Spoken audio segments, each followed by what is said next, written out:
Combined to Create programme is really made up of 6 longer term residencies of artists working with either communities of place or communities of identity or interest, and 4 small halls, artists in residency, so artists working with a specific community hall or venue.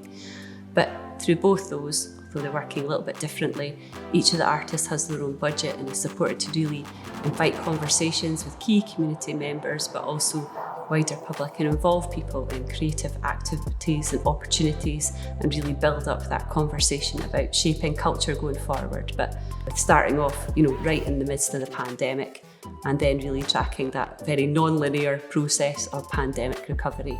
So having to adapt and respond as they go along. But for us as Findhorn Bay Arts, really trying to support that, whilst making sure that artists feel, supported, connected, but empowered, that they can, really feel valued and led and seen and bring what they can bring that's special, and work with communities to sort of meet their own community's aspirations and need as well.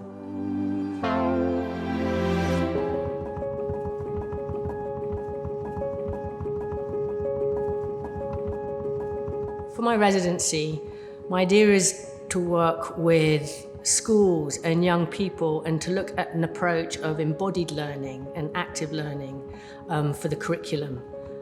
This is based on work that I did in a school last year, where I found the young people really were engaging with working with materials that they were learning in the schools with their bodies, and being able to have a opportunity to come at it as a whole person, how they're moving, how they're feeling, how they're thinking, what they're doing, all in one. So I've continued to do that work, finding new schools to work with and new young people, just begun in a new primary school.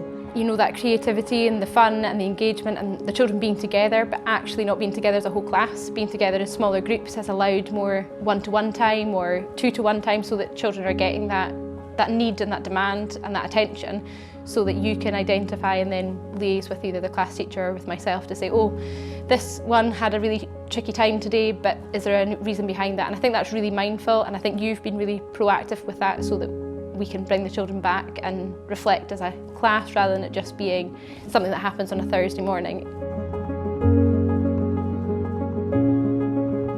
Another aspect of my residency is working with inclusivity, so working with young people with additional support needs and working with them. At the moment it's one-to-one with movement and dance, and looking to create space for their self-expression non-verbally. So at the festival I'm making a performance with a young woman with additional support needs, and we're doing a duet, part of the Misfits Cabaret, and I won't say any more than that.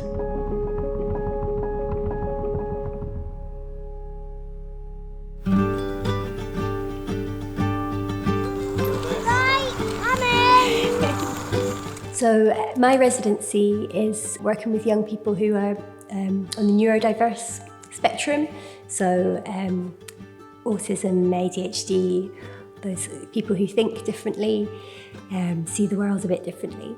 It's been going really well, the residency, and it's been a really creative journey, and it's been able to be really responsive to these communities that I've chosen to work with.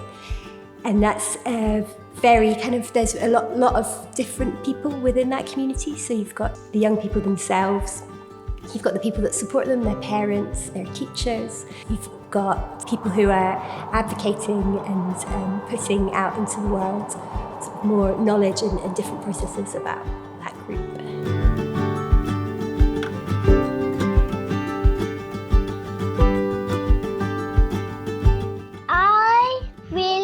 The art class, it's so nice, and all the art is so good, and I love it all.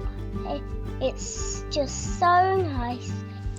My 2 autistic children attend the Saturday morning art sessions. They have both gained in confidence and learned so many new skills since they've been attending.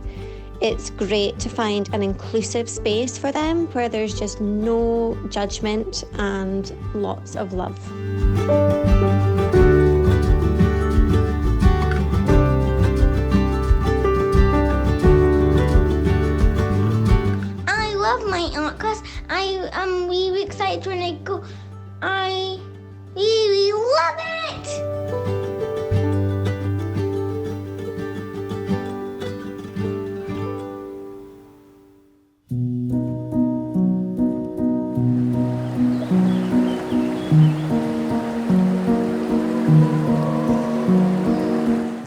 thread or the theme that runs through it is a kind of creative research of the river and the salmon, and our relationship with the river, what it means to us. And obviously that's different for different people. And then also bringing in the craft and the making element. So I've been working with some traditional crafts, so weaving and green woodworking, using hazel and some of the materials that grow in the watershed of the river.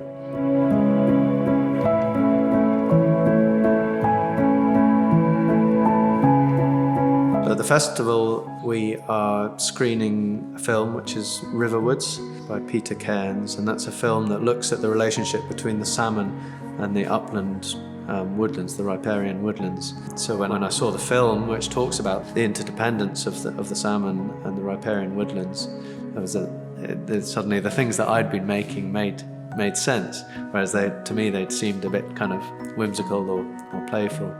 So we're screening the film, and we'll also have a space for discussion afterwards.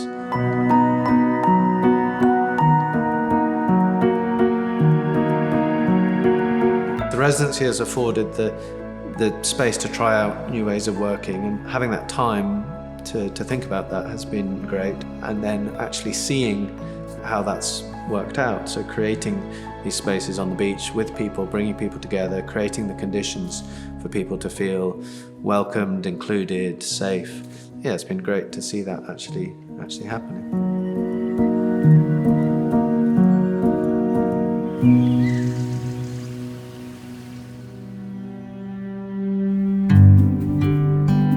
I'm Jen Cantwell. I'm a multidisciplinary designer maker, and I am working with Moray Women's Aid at the moment on my residency. So I'm actually working on site with the service users and their families and the staff. Some of the service users are just on their own, some are with children, some of them are living on site, some of them are outreach, so it's quite a big varied group, big mix of backgrounds, big mix of personalities, and the staff as well. One of the service users who had come was really into making birdhouses, and it kind of went from her just talking about that to then having these wonderful workshops that families were invited to go along to, so mums and kids, getting out tools and coming together and actually creating this masterpieces. I mean, some of them were just delightful, and now, taking them back to their homes and having this piece of work that they got to do in their own time and space, which was just lovely. So again, going on that's what Jen did with the community, was, bring her artistry, but also make it a community, kind of the community workshops of creating these things for families to come along. And the highlights from that residency was really seeing friendships blossom, people that are still now in contact with each other, that have, maybe taken away a new skill. Jen was very much a part of introducing things to women and, empowering these women to pick up tools and use things that they'd perhaps felt they were never, that they wouldn't be able to use, giving them a safe space to do that so things can go wrong and without, being kind of condemned for doing the wrong thing.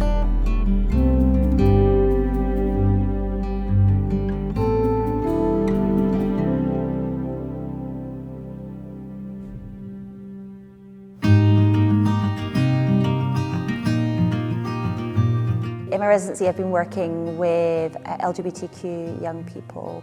In terms of one of my initial ideas was why I was interested in connecting with the LGBT community was because I've kind of got this background in circus, and for me, like, circus is like a family, and it's like a family of misfits and others, and I was really interested in this idea of how do you connect these people who are from all over the place but have like this common interest, there's a common thing that brings them together, and if that's the fact that they're queer or just feel a little bit different, and how do you do that in a rural area where you are so disconnected? I'm seeing a lot of them just get more comfortable getting to know me and work and coming up with their own ideas of things they want to do, and then being able to do that, that's really exciting for them. For example, with the workshops we did in the run-up to the cabaret, that was really nice that they, had an idea, they made it, and then they saw it. To be able to involve them in multiple ways meant that there was kind of openings for lots of different the young people's interests, and also confidence, whether they were more keen to be just on the sidelines or to be like right in the middle. There was kind of something for everyone in that way. So I think that was, and then just to have the night itself, I think that was a really good kind of celebration of that success, of all the things we'd done prior to that. So I feel like that must have been really nice for them. It was certainly really nice for me to see. One of the most important things is to just make sure that they feel comfortable and that they feel that they're in a space where they can just be themselves. And because that doesn't happen very often, that there isn't a space for them. There's no like gay bars or like specific queer spaces. So I think it's about kind of creating these temporary queer spaces that they can just be in and be themselves. And if I can do that, then that's kind of all I really want to do anyway. And then whatever we do is just around that is just other extra fun.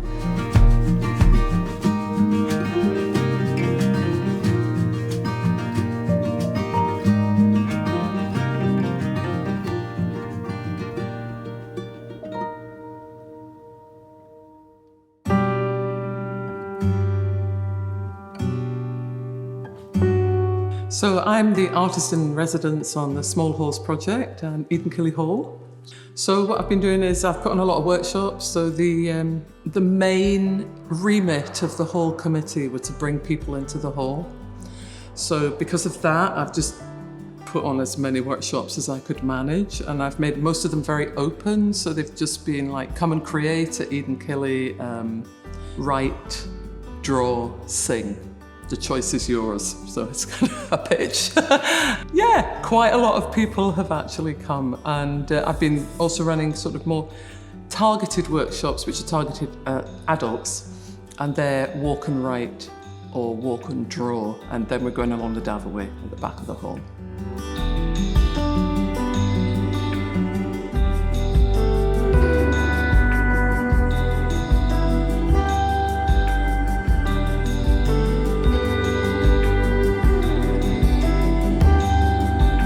So those are the kind of people that have been coming into the hall, and then I've been going out to Logie School, and I've done quite a lot of art projects, visual art projects with Logie School. I've done a great job, and those will be displayed on the 25th of September.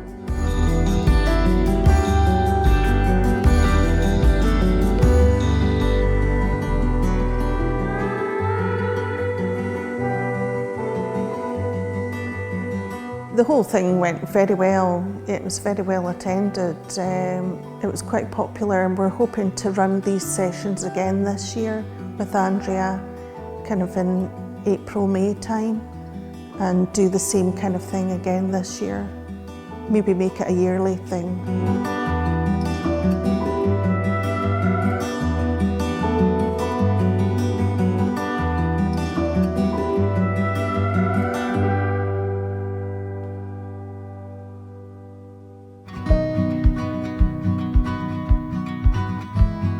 I am one of the Small Halls artists in residence at Dyken District Village Hall, and I'm making a textile wall hanging that is co-created with the community to help alleviate the acoustic issues that they're having with the hall and decorate the space. So far I have had one event with the more older part of the community, and they were very hands-on, and they were very keen, and it was lovely to see particularly quite a lot of gentlemen involved in the process. Pom-poms were particularly popular. The community have welcomed it, and so far, in particular, the schools that I'll be going on to after this week are extremely keen. Yes, the highlights I think were working with the kids from preschool, which is an important part of the hall, and The kids and mums and dads really engaged with this and were helping Andrea to design and create the wall hangings which we now have in the home.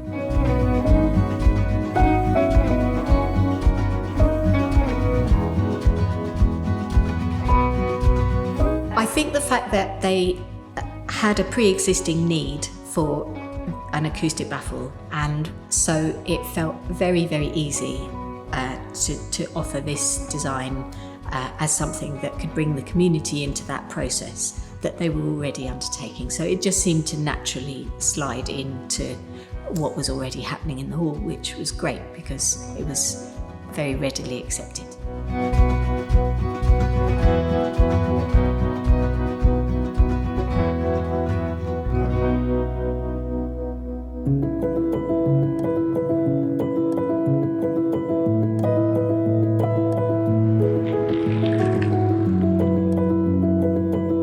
So for my residency, I'm working in the Findhorn village centre, and I've been working there making food for people in exchange for recipes. And the idea is to make a cookbook of recipes from local people. Yeah, for me the project works well when people land together, strangers land together, and they talk about intimate things. And I think the food is a way in which it makes that possible. He came to the coffee morning that we have as a community and said he'd be interested in having a recipe from each of us. And I volunteered to give him fish pie, which is #1 in the book. I gave Neil a recipe that my mum made. It's a sort of slow-cooked shin of beef stew. In Scotland we use the term spall for shin of beef, and it's one of these meats that you have to, it's cheap, but you have to cook it a long time. But I just remembered it as a wee boy. Yeah, there's been some very touching moments of people getting excited about food, but then also talking about, very different intimate things about what food reminds them of, or when they think about special meals they've had, or things that deceased relatives have cooked, or recipes that they've left behind. For me, that's when it works, is when those things are shared with strangers or new people who people didn't know. There's a kind of importance in that for me.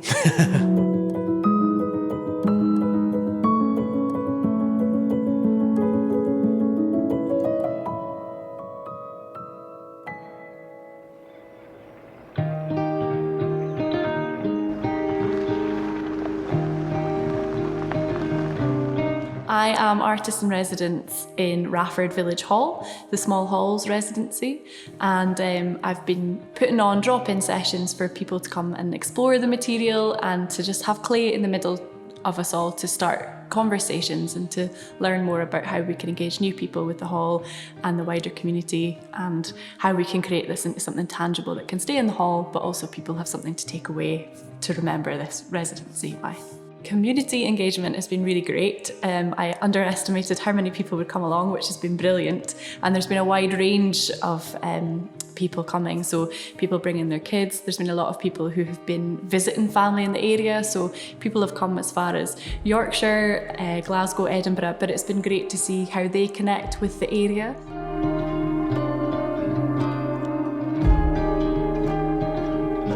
She came along with her partner for the celebration event, and she just laid it out.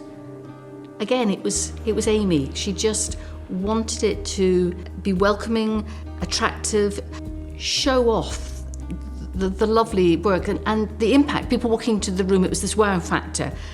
We made this. We're allowed to take this home. It was a lovely finale. Yeah, a celebration. Yes, it was a true celebration, and it was worthy celebration. Mm-hmm. Yeah. And it was quite exclusive for all the people that had participated too, which was a vast amount of people, to be honest, wasn't it? Yeah. So it was a really special event. It was a real gift to the community, wasn't it? Absolutely. And all nurtured by Amy. Yes. Yeah.